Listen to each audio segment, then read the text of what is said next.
എത്ര പെട്ടെന്നാണ് ദിവസങ്ങൾ കടന്നു പോകുന്നത്. അത് കരയിലാണെങ്കിലും കടലിലാണെന്നുണ്ടെങ്കിലും. അപ്പോൾ അതെ, ഇന്നത്തേക്ക് 10ാമത്തെ ദിവസം നമ്മൾ വലയിടാനായിട്ടുള്ള സ്ഥലത്തേക്ക് ഓടിപ്പോയിക്കൊണ്ടിരിക്കുന്ന ഒരു കാഴ്ചയുണ്ട് നിങ്ങൾ ഈ കാണുന്നത്. സമയം ഇപ്പോൾ ഏകദേശം ഒരു 3:45 4 മണി 4:30 ആകുമ്പോഴേക്കും നമ്മൾ സ്ഥലത്തെത്തി വലയിടാനായിട്ട് ആരംഭിക്കോട്ടെ.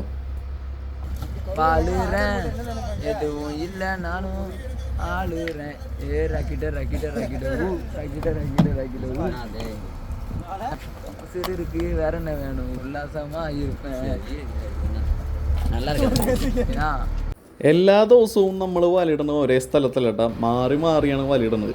ഇപ്പം നമ്മൾ ഇന്ന് രാത്രി വല പിടിക്കാൻ തുടങ്ങി രാവിലെ വല എടുത്തു കഴിഞ്ഞാൽ ആ വല എടുത്തു കഴിഞ്ഞിട്ട് പിന്നെ നേരെ ഒരു 50 ഞോട്ടിക്കിലോളം കുറഞ്ഞത് ഒരു ദിവസം ഞങ്ങൾ ഓടും.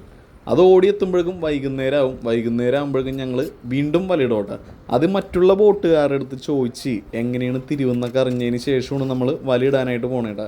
ഒന്നാ ആലോചിക്കണോട്ടാ, നമ്മൾ ശരിക്കും പറഞ്ഞു കഴിഞ്ഞാൽ 5 ദിവസത്തെ ഓട്ടം മാത്രം ഓടിയാണ് ഇവിടം വരെയും വന്നേക്കണത്.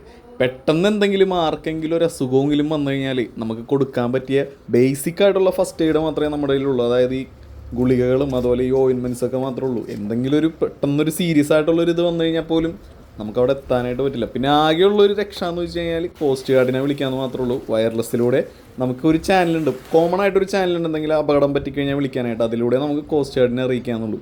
അപ്പോൾ അങ്ങ് ദൂരേന്ന് ചെറുതായിട്ട് മഴക്കാര് കയറി വരുന്നുണ്ട്. അതുപോലെ തന്നെ അന്തരീക്ഷത്തിൻ്റെ ഇത് പലപ്പോഴും ഇങ്ങനെ മാറി മാറി വരോട്ടെ. ചില ദിവസം പുഴ പോലെയൊക്കെ കടലിങ്ങനെ കിടക്കുന്നുണ്ട്, എന്നാലും ചില ദിവസങ്ങളിൽ നല്ല റോളിങ്ങും ആയിരിക്കുള്ളൂ. അപ്പോൾ അതെ, വല ഇളക്കിക്കൊണ്ടിരിക്കുമ്പോൾ 2 പേരാണ് ഇളക്കണത്. ബാക്കിയുള്ളവർ വെറുതെ ഇരിക്കില്ല, അവരവിടെ വലക്ക് ഓട്ടമുള്ളത് ഇങ്ങനെ അടച്ചുകൊണ്ടിരിക്കും. എല്ലാവരും നല്ല എൻജോയ്മെൻറ്റോടെയാണ് പണിയെടുക്കണം. ഒരാൾക്കും യാതൊരു ബുദ്ധിമുട്ടില്ല കേട്ടോ പണിയെടുക്കാനായിട്ട്. ഇത് കണ്ട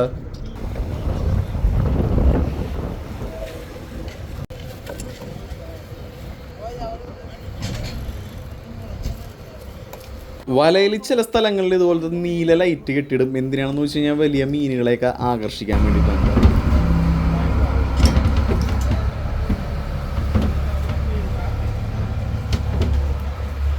സമയം 7:30 മണിയായിട്ടാ. കടലിലെങ്ങനെയാണ് നോക്കിയ അവസ്ഥ കണ്ടാ. ഇപ്പോഴും വെട്ടുമുണ്ട്. വലയെടുക്കാൻ നേരത്ത് കാണാം ഏതൊക്കെ കൊമ്പനാണുള്ളതെന്ന്. ഇപ്പം നമ്മൾ കരയിലൊക്കെ ആണെന്നുണ്ടെങ്കിൽ ഇരുട്ടായിരിക്കോട്ടാ, പക്ഷെ കടലിലേക്ക് കണ്ട ഇത്രയും വെട്ടുമുണ്ട്. എല്ലാവരും നല്ല ഉറക്കത്തിലാണ്. വല പിടിക്കാൻ സമയമായി. പുറത്താണെന്നുണ്ടെങ്കിൽ നല്ല മിന്നലും ഉണ്ട്. അപ്പോൾ മഴക്കുള്ളൊരു കോളാണെന്നാണ് തോന്നുന്നത്. എല്ലാവരെയും വിളിച്ചെണീപ്പിച്ച് ബോട്ടിൻ്റെ ഓരോരോ ലൈറ്റുകളായിട്ട് പയ്യെ ഇങ്ങനെ ഓണായി വന്നിട്ടാ. സമയം ഇപ്പോൾ ഏകദേശം 1 മണിയോളമായിട്ടുണ്ട്. നമ്മൾ വല പിടിക്കാനായിട്ട് തുടങ്ങിയിട്ടാ. ആദ്യം തന്നെ വലയിൽ നമ്മൾ കെട്ടിയിട്ടിരുന്ന ആങ്കർ റോപ്പ് നേരെ നമ്മുടെ ബീഞ്ചിനകത്ത് കൊളുത്തിയിട്ട് എടുക്കണേണീ കാണണം. അങ്ങനെ വലയുടെ ഒരറ്റം നമ്മുടെ ബീഞ്ചിൻ്റെ അടുത്ത് വരും. എന്നിട്ട് വല നേരെ ബീഞ്ചിലേക്ക് കയറ്റിയിട്ട് ഓരോ സെറ്റ് വെച്ച് നമ്മിങ്ങനെ വലിച്ച് കയറ്റിക്കൊണ്ടിരിക്കട്ടെ. അപ്പോൾ അതെ, വല കയറ്റിക്കൊണ്ടിരിക്കുകയാണ്. അപ്പോൾ പലരും ചോദിച്ചിട്ടുണ്ട് എന്താണ് ഈ മീൻ ഇങ്ങനെ മരവിച്ച് പോലെ ഇരിക്കുന്നത്, എപ്പോഴും മീൻ പിടക്കണ വീഡിയോകളിലെ കാണാറുള്ളൂ, ഈ മീൻ എന്താണ് ഇങ്ങനെ ഇരിക്കുന്നത്. ഈ വല നമ്മൾ 3 മണിക്കൂർ കഴിഞ്ഞിട്ടാണ് എടുക്കുന്നത്. അപ്പോൾ ഈ വലയിനകത്ത് അകപ്പെട്ട് പോണ ചൂരയാണെങ്കിലും എന്ത് മീനാണെന്നുണ്ടെങ്കിലും ചൂരയൊക്കെ എപ്പോഴും ഒളിച്ച് നീന്തണ മീനാണ്. അപ്പോൾ അതൊക്കെ കുറച്ച് നേരം കഴിയുമ്പോൾ വലയിലകപ്പെട്ട് അതിന് നീന്താൻ പറ്റാണ്ടായി കഴിയുമ്പോൾ തന്നെ അതൊക്കെ കുറച്ച് നേരത്തിനുള്ളിൽ ചത്തുപോകും.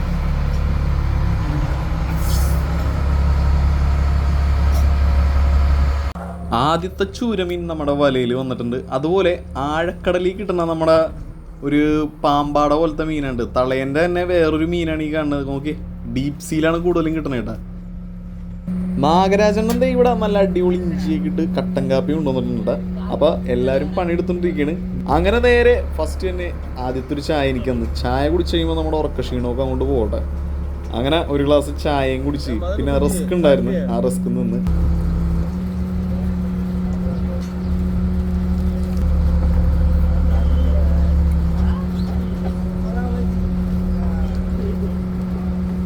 വല കയറിക്കൊണ്ടിരിക്കുമ്പോൾ എല്ലാവരും വലയുടെ അടുത്തുണ്ടാവില്ല കേട്ടോ. കുറച്ച് പേര് ഇവിടെ വലപ്പണി ഉണ്ടാവും.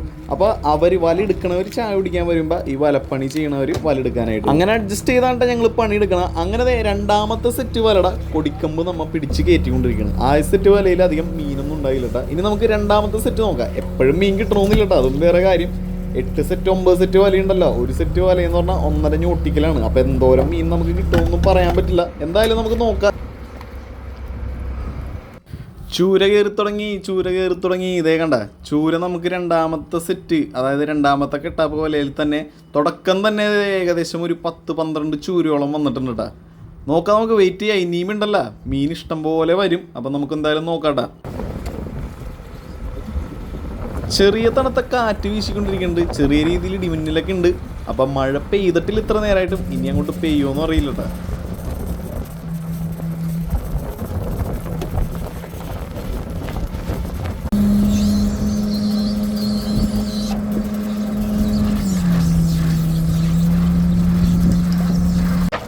രണ്ടാമത്തെ സെറ്റ് വല വലിച്ചേറ്റി കഴിഞ്ഞപ്പോഴേക്കും നമുക്കധികം മീനുകളൊന്നും വന്നില്ല.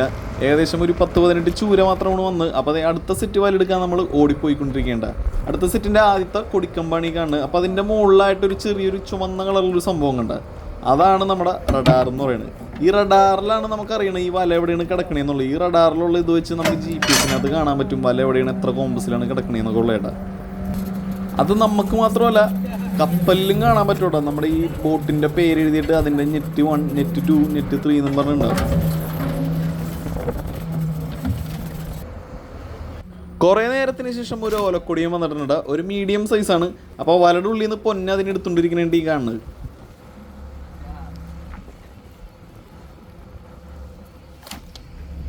ഇതിനെ ഓലക്കൊടി എന്ന് വിളിക്കണതിൻ്റെ കാരണം എന്താണെന്നറിയോ? അതേ നോക്കി, ഇതിൻ്റെ ഈ ചിറകിൻ്റെ വലിപ്പം കണ്ട കറക്റ്റ് ഓല പോലെയാണ് ഇരിക്കണം. ഇവരാണെന്നുണ്ടെങ്കിൽ ഇതിനെ വിളിക്കണത് മയിലെന്ന് കണ്ട, നോക്കി കണ്ട.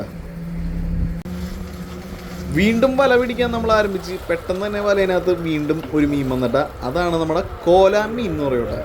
കോലാമീന ഇംഗ്ലീഷിൽ പറയുന്ന പേര് ബ്ലൂ മാർലിൻ എന്നാണ്ട. ഇത് ബ്ലൂ കളറാണ്. അതുപോലെ ബ്ലാക്ക് മാർലിൻ, അങ്ങനെ പസഫിക്, അറ്റ്ലാന്റിക്, അങ്ങനെ അങ്ങനെ ഒരുപാടുണ്ട്. അങ്ങനെ നമ്മുടെ ബോട്ടിലെ സെക്കൻഡ് റാങ്ക് സരോണ്ട മീനെ പിടിച്ചേക്കണം. മീനെ കൊളുത്തി പിടിച്ചിട്ട് നേരെ പൊക്കിയെടുക്കേണ്ട, വലയപ്പാടി ചേർത്താണ് പൊക്കിയെടുക്കുന്നത്.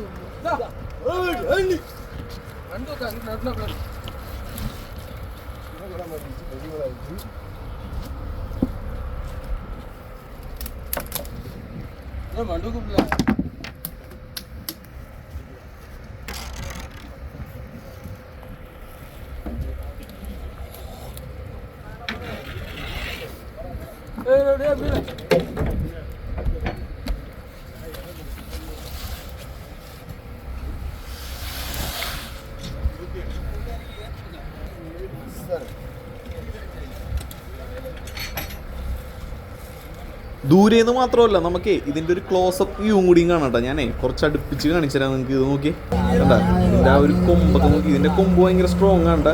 ഇത് കണ്ട, ഇതിൻ്റെ വായ ഭാഗം നോക്കി. അതുപോലെ ഇതിൻ്റെ പല്ലാണ്ടി കാണണം. നമ്മൾ മറ്റുള്ള മീനുകൾ പോലെ ഭയങ്കര വലിയ കട്ട പല്ലൊന്നുമല്ല, ചെറിയ അരത്തിലുള്ള ചെറിയ പല്ലുകളാണ് ഈ കാണുന്നത്. കണ്ണൊക്കെ നോക്കി, നല്ല വലിയ കണ്ണാണ്ട. പിന്നെ ഇതിൻ്റെ മെയിൻ ഒരു സംഭവം എന്ന് വെച്ച് കഴിഞ്ഞാൽ ഇതിൻ്റെ ശരീരത്തിൽ ആ ഒരു ചെതമ്പൽ നമ്മുടെ മേത്ത് കൊണ്ടുകഴിഞ്ഞാൽ നല്ല ചൊറിച്ചിലായിരിക്കുള്ളൂ. അതായത് നമ്മുടെ ഈ മുളയും ഒരു സംഭവം ഉണ്ടാവില്ല, അത് കുത്തിക്കഴിയുമ്പോൾ എങ്ങനെയായിരിക്കുള്ള എഫക്റ്റ്, ആ സെയിം എഫക്റ്റാണ് ഇതിൻ്റെ ശരീരത്തിൽ ആ ഒരു ചെതമ്പൽ നമ്മുടെ ശരീരത്തിൽ കൊണ്ടുകഴിഞ്ഞാൽ. അതിന് പുറകെ ഒരു കേരയം വന്നിട്ടാ. പിന്നെ വീണ്ടും നമ്മുടെ വലയെടുത്തുകൊണ്ടിരിക്കുകയാണ്. വലയെടുത്തെടുത്ത് ഇങ്ങനെ സമയം പോയിക്കൊണ്ടിരിക്കുമ്പോൾ നമ്മൾ അറിയുമില്ല കേട്ടോ. അങ്ങനെ സമയം ഏകദേശം ഇപ്പോൾ ഒരു 5:45-6 മണിയായി വന്നിട്ടാ. സൂര്യൻ പയ്യെ മേളിലേക്ക് ഇങ്ങനെ കുതിച്ചു പൊന്തണം. അപ്പോൾ അതെ വല നമ്മൾ എടുക്കൽ നിർത്തിയിട്ടില്ല കേട്ടാ. എല്ലാവരും കുറച്ചും കൂടി പവറോട് കൂടി വല എടുത്തുകൊണ്ടിരിക്കുന്ന ഒരു കാഴ്ച വേണ്ടി കാണുന്നത്.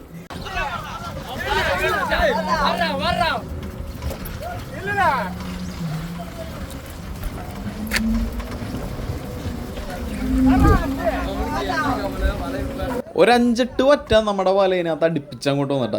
ഇവരിതിനെ പാരുമീൻ എന്നാണ് പറയണത്. അതിൻ്റെ കാരണം എന്ന് വെച്ച് കഴിഞ്ഞാൽ ഇത് കൂടുതലും പാറയുടെ സൈഡിലായിരിക്കും നിൽക്കണം. നല്ല ടേസ്റ്റാണ് കേട്ടോ കഴിക്കാനായിട്ട്. ഇതിനെ നമ്മൾ ജെയിൻറ്റ് ട്രിവേലി എന്ന് ഇംഗ്ലീഷിൽ പറയൂട്ടെ.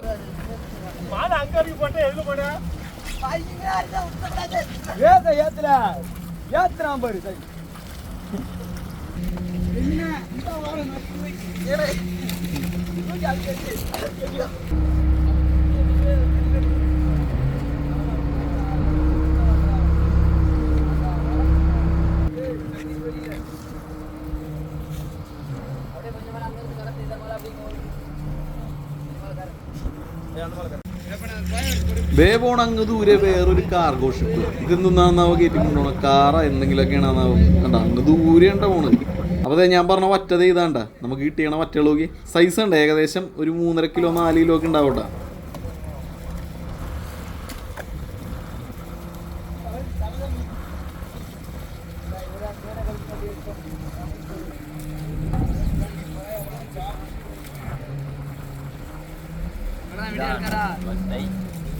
கறக்க மாட்ட பாறை டம்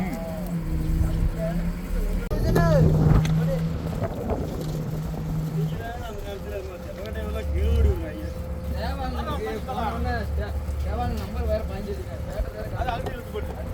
வீடியோல ஸ்டேட்டஸ்ல போடுறேன் அண்ணனை பாருங்கடா நெருப்பாடி பண்ணு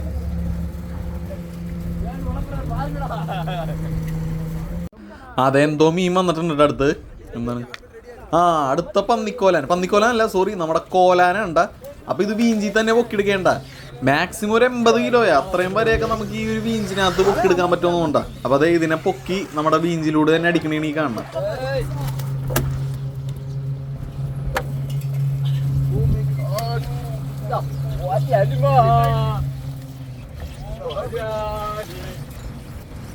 പന്നിക്കോലാൻ പിന്നെ അതുപോലെ തന്നെ നമ്മുടെ കോലാൻ മയില് ഇങ്ങനത്തെ മീനുകളെയൊക്കെ നമുക്ക് വലയിൽ നിന്ന് എടുക്കുന്നതിന് വലിയ വിഷയമില്ല കേട്ടോ.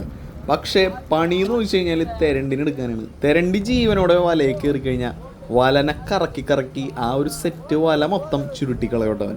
അതാണ് തെരണ്ടിയുടെ പ്രത്യേകത എന്ന് വെച്ച് കഴിഞ്ഞാൽ. ഇതൊക്കെ സിമ്പിളാണ്. ഇതൊക്കെ വലയിനകത്ത് കയറി കഴിഞ്ഞാൽ നീന്താൻ പറ്റാണ്ട് അങ്ങനെ കുറേ നേരം കിടന്ന് ചത്തുപോകും. പക്ഷേ ജീവനോടെ വന്ന മീൻ എന്ന് വെച്ച് കഴിഞ്ഞാൽ തെരണ്ടിയാണ്. എത്ര നേരം കിടന്നു കഴിഞ്ഞാലും അത് അങ്ങനെ പെട്ടെന്നൊന്നും ചാവില്ല. അപ്പോൾ നമുക്ക് കിട്ടിയ മീനെ ഇവർ പൊക്കി നേരെ നമ്മുടെ സ്റ്റോർ റൂമിൻ്റെ അടുത്ത് കൊണ്ടുപോയി വെക്കുകയാണ്. ഇപ്പം തന്നെ നമ്മൾ സ്റ്റോർ റൂമിലേക്ക് ഇറക്കോട്ടെ ഈ മീനുകളെല്ലാം.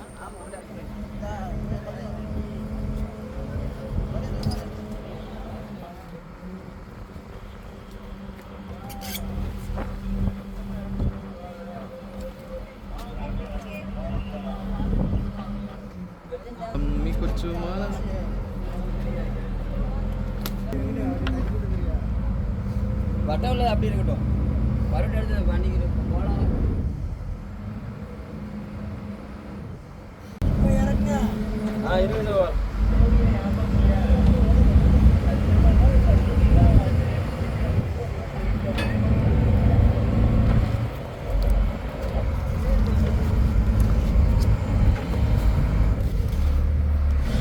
வருது.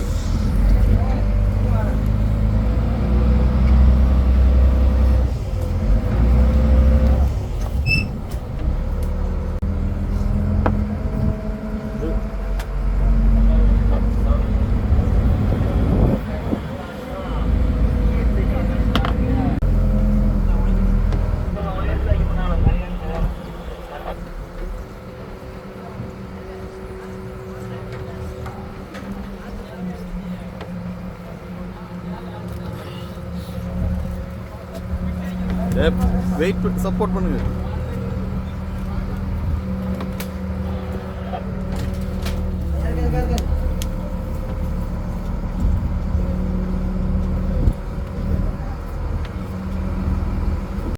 കിട്ടിയ മീനുകളെല്ലാം സ്റ്റോർ റൂമിലേക്ക് ഇറക്കിയിട്ടാ.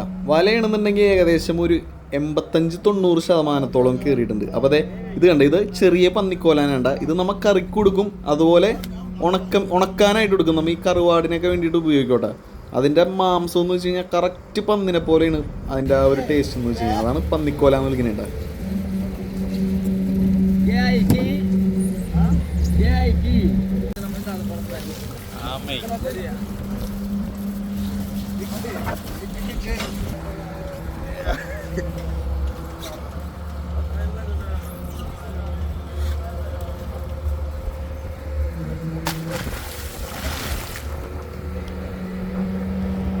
തല പൊക്കി കാണിച്ചിട്ടുണ്ട്.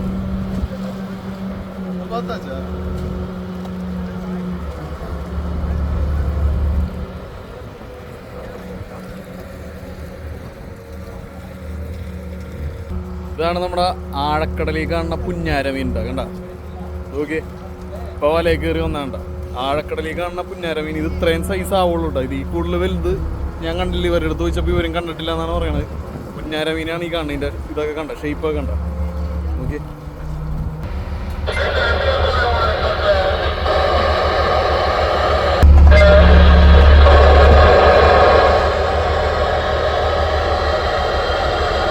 9 മണിയോടെ വലയെല്ലാം നമ്മൾ എടുത്തു കഴിഞ്ഞിട്ടാ ഇനി നമുക്ക് കുറച്ച് പരിപാടി ഉണ്ട്. എന്താണെന്നല്ലേ, കുറച്ച് പുന്നാര മീൻ, ഈ താവുപാര എന്ന് പറയുന്ന മീനെ നമുക്ക് കിട്ടിയിട്ടുണ്ട്. അപ്പോൾ അതിനെ കീറി ഉണക്കാനായിട്ട് വെക്കാം. അപ്പോൾ അതെ, നമുക്ക് കിട്ടിയ ആ ഒരു പുന്നാര മീനില്ലേ, താവുപാര എന്ന് ഇവർ പറയും, അതിനെ വെട്ടി ക്ലീൻ ആക്കിയിട്ട് നമ്മുടെ ഉണക്കമീൻ ഉണ്ടാക്കാനുള്ള പരിപാടി ചെയ്തുകൊണ്ടിരിക്കേണ്ട. കറുവാടെന്ന് പറയും. ഉപ്പും മഞ്ഞപ്പൊടിയൊക്കെ ഇട്ട് സെറ്റ് ചെയ്ത് ഉണക്കാനായിട്ട് വെക്കും. നിസ്സാര നേരത്തിനുള്ളിൽ നല്ല വെയിലാണല്ലോ, ഉണങ്ങി കിട്ടും. അപ്പോൾ അതിനുള്ള പ്രിപ്പറേഷനിലാണ് ഞങ്ങൾ. ഓക്കെ, ഇത്രയും മീനുണ്ട്. ഇതുപോലെ കീറി ഇങ്ങനെ വെക്കണം. കണ്ട, തലയെടുക്കുക, ഇങ്ങനെ തലയെടുത്ത് കളയുക. അതിനുശേഷം ഇവിടെ നിന്ന് ഇങ്ങനെ പയ്യെ പയ്യെ പയ്യെ സ്ലൈസ് ചെയ്ത് ഇങ്ങനെ കീറി കീറി കീറി കീറി ഇങ്ങനെ വന്നിട്ട് ഉണ്ടാ ഇതിങ്ങനെ പൊളിക്കുക. ഇതിൻ്റെ കുടലൊക്കെ എടുത്ത് അങ്ങോട്ട് കളയുക. ഇപ്പോഴേക്കും സംഭവം സെറ്റട്ടാ. കളഞ്ഞ് ഇതിങ്ങനെ വെക്കാം. ഇത് ക്ലീൻ ആക്കോട്ടെ. അപ്പോൾ നമ്മുടെ പണിക്കാർ ഓരോ സ്ഥലങ്ങൾ നേരത്തെ ബുക്ക് ചെയ്തിട്ട് അവിടെ നമ്മുടെ ഈ മീൻ ഉപ്പും മഞ്ഞൾപ്പൊടിയെല്ലാം ചേർത്ത് ഉണക്കാനായിട്ട് ഇട്ടുണ്ട് കേട്ടോ. ഞങ്ങളാണെന്നുണ്ടെങ്കിൽ അടുത്ത സ്ഥലത്തേക്ക് വീണ്ടും ഓടിക്കൊണ്ടിരിക്കുകയാണ്. വീണ്ടും ഒരു കിടിലം കഴിച്ചായിട്ട് കാണാം. ടാറ്റാ.